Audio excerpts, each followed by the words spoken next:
The book of Exodus, chapter 15, verses 19 through 27.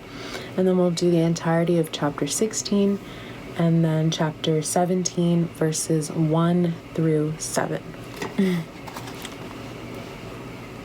When Pharaoh's horses, chariots, and charioteers rushed into the sea, the Lord brought the water crashing down on them.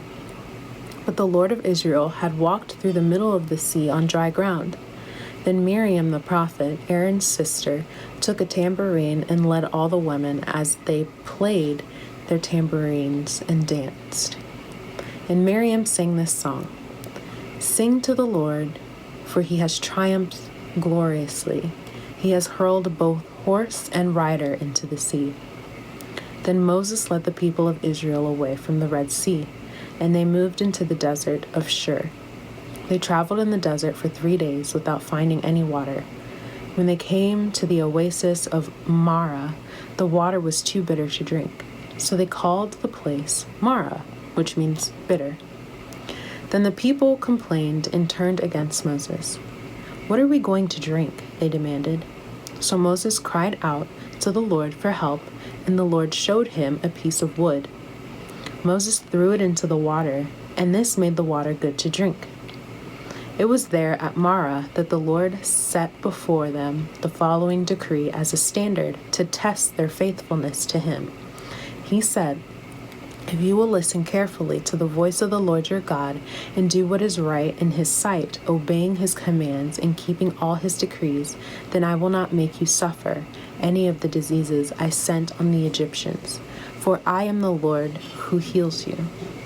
After leaving Marah, the Israelites traveled on to the oasis of Elim, where they found 12 springs and 70 palm trees.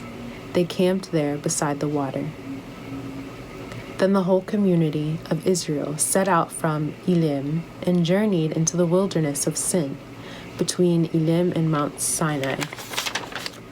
They arrived there on the 15th day of the second month, 1 month after leaving the land of Egypt. There, too, the whole community of Israel complained about Moses and Aaron.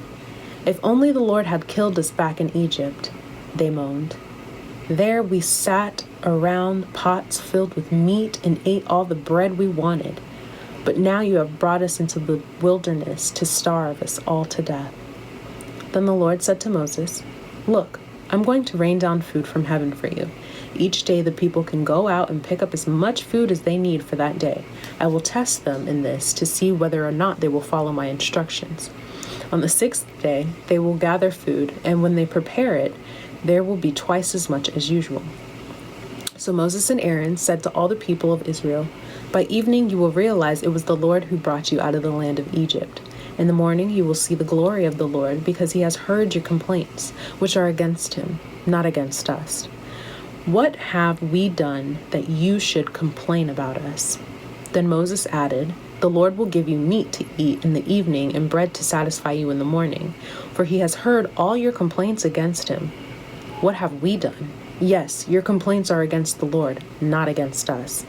Then Moses said to Aaron, "Announce this to the entire community of Israel. Present yourselves before the Lord, for he has heard your complaining." And as Aaron spoke to the whole community of Israel, they looked out toward the wilderness. There they could see the awesome glory of the Lord in the cloud. Then the Lord said to Moses, "I have heard the Israelites' complaints. Now tell them, in the evening you will have meat to eat, and in the morning you will have all the bread you want. Then you will know that I am the Lord your God." That evening, vast numbers of quail flew in and covered the camp, and the next morning the area around the camp was wet with dew. When the dew evaporated, a flaky substance as fine as frost blanketed the ground. The Israelites were puzzled when they saw it. "What is it?" they asked each other. They had no idea what it was. And Moses told them, "It is the food the Lord has given you to eat. These are the Lord's instructions. Each household should gather as much as it needs. Pick up 2 quarts for each person in your tent." So the people of Israel did as they were told. Some gathered a lot, some only a little. But when they measured it out, everyone had just enough. Those who gathered a lot had nothing left over, and those who gathered only a little had enough. Each family had just what it needed. Then Moses told them, "Do not keep any of it until morning." But some of them didn't listen and kept some of it until morning. But by then it was full of maggots and had a terrible smell. Moses was very angry with them. After this, the people gathered the food morning by morning, each family according to its need. And as the sun became hot, the flakes they had not picked up melted and disappeared. On the sixth day, they gathered twice as much as usual, 4 quarts for each person instead of 2. Then all the leaders of the community came and asked Moses for an explanation. He told them, "This is what the Lord commanded. Tomorrow will be a day of complete rest, a holy Sabbath day set apart for the Lord. So bake or boil as much as you want today and set aside what is left for tomorrow." So they put some aside until morning, just as Moses had commanded. And in the morning, the leftover food was wholesome and good, without maggots or odor. Moses said, "Eat this food today, for today is the Sabbath day dedicated to the Lord. There will be no food on the ground today. You may gather the food for 6 days, but the seventh day is the Sabbath. There will be no food on the ground that day." Some of the people went out anyway on the seventh day, but they found no food. The Lord asked Moses, "How long will these people refuse to obey my commands and instructions? They must realize that the Sabbath is the Lord's gift to you. That is why he gives you a 2-day supply on the 6th day, so there will be enough for 2 days. On the Sabbath day, you must each stay in your place. Do not go out to pick up food on the 7th day." So the people did not gather any food on the 7th day. The Israelites called the food manna. It was white like coriander seed, and it tasted like honey wafers. Then Moses said, "This is what the Lord has commanded. Fill a 2-quart container with manna to preserve it for your descendants. Then later generations will be able to see the food I gave you in the wilderness when I set you free from Egypt." Moses said to Aaron, "Get a jar and fill it with 2 quarts of manna. Then put it in a sacred place before the Lord to preserve it for all future generations." Aaron did just as the Lord had commanded Moses. He eventually placed it in the Ark of the Covenant in front of the stone tablets inscribed with the terms of the covenant. So the people of Israel ate manna for 40 years until they arrived at the land where they would settle. They ate manna until they came to the border of the land of Canaan. The container used to measure the manna was an omer, which was 1/10 of an ephah. It held about 2 quarts. At the Lord's command, the whole community of Israel left the wilderness of Sin and moved from place to place. Eventually, they camped at Rephidim, but there was no water there for people to drink. So once more the people complained against Moses. "Give us water to drink," they demanded. "Quiet," Moses replied. "Why are you complaining against me? And why are you testing the Lord?" But tormented by thirst, they continued to argue with Moses. "Why did you bring us out of Egypt? Are you trying to kill us, our children, and our livestock with thirst?" Then Moses cried out to the Lord, "What should I do with these people? They are ready to stone me." The Lord said to Moses, "Walk out in front of the people. Take your staff, the one you used when you struck the water of the Nile, and call some of the elders of Israel to join you. I will stand before you on the rock of Mount Sinai. Strike the rock, and water will come gushing out. Then the people will be able to drink." So Moses struck the rock as he was told, and water gushed out as the elders looked on. Moses named the place Massa, which means test, and Meribah, which means arguing, because the people of Israel argued with Moses and tested the Lord by saying, "Is the Lord here with us or not?" The book of Matthew, chapter 22, verses 1 through 33. Jesus also told them other parables. He said, "The kingdom of heaven can be illustrated by the story of a king who prepared a great wedding feast for his son. When the banquet was ready, he sent his servants to notify those who were invited, but they all refused to come. So he sent other servants to tell them, 'The feast has been prepared, the bulls and fattened cattle have been killed, and everything is ready. Come to the banquet.' But the guests he had invited ignored them and went their own way, one to his farm, another to his business. others seized his messengers and insulted them and killed them. The king was furious, and he sent out his army to destroy the murderers and burn their town. And he said to his servants, "The wedding feast is ready, and the guests I invited aren't worthy of the honor. Now go out to the street corners and invite everyone you see." So the servants brought in everyone they could find, good and bad alike, and the banquet hall was filled with guests. But when the king came in to meet the guests, he noticed a man who wasn't wearing the proper clothes for a wedding. "Friend," he asked, "how is it that you are here without wedding clothes?" But the man had no reply. Then the king said to his aides, "Bind his hands and feet and throw him into the outer darkness, where there will be weeping and gnashing of teeth. For many are called, but few are chosen." Then the Pharisees met together to plot how to trap Jesus into saying something for which he could be arrested.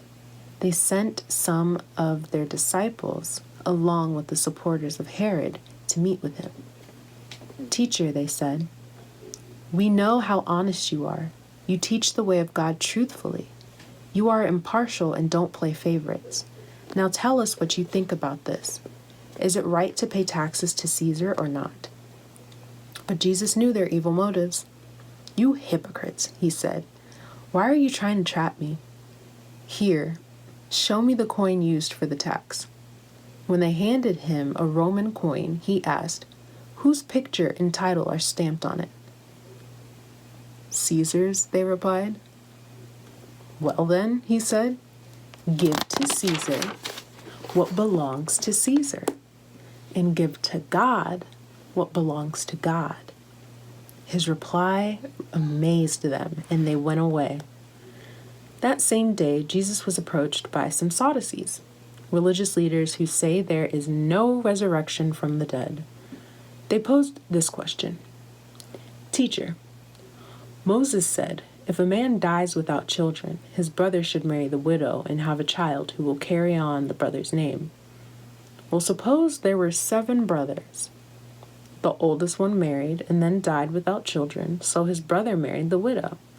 But the second brother also died, and the third brother married her. This continued with all 7 of them. Last of all, the woman also died. So tell us, whose wife will she be in the resurrection? For all 7 were married to her." Jesus replied, "Your mistake is that you don't know the scriptures, and you don't know the power of God. For when the dead rise, they will neither marry nor be given in marriage. In this respect, they will be like the angels in heaven. But now, as to whether there will be a resurrection of the dead, haven't you ever read about this in the scriptures? Long after Abraham, Isaac, and Jacob had died, God said, 'I am the God of Abraham, the God of Isaac, and the God of Jacob.' So he is the God of the living, not the dead." When the crowds heard him, they were astounded at his teaching. The book of Psalms, chapter 27, verses 1 through 6. The Lord is my light and my salvation, so why should I be afraid? The Lord is my fortress, protecting me from danger, so why should I tremble? When evil people come to devour me, when my enemies and foes attack me, they will stumble and fall. Though a mighty army surrounds me, my heart will not be afraid. Even if I am attacked, I will remain confident.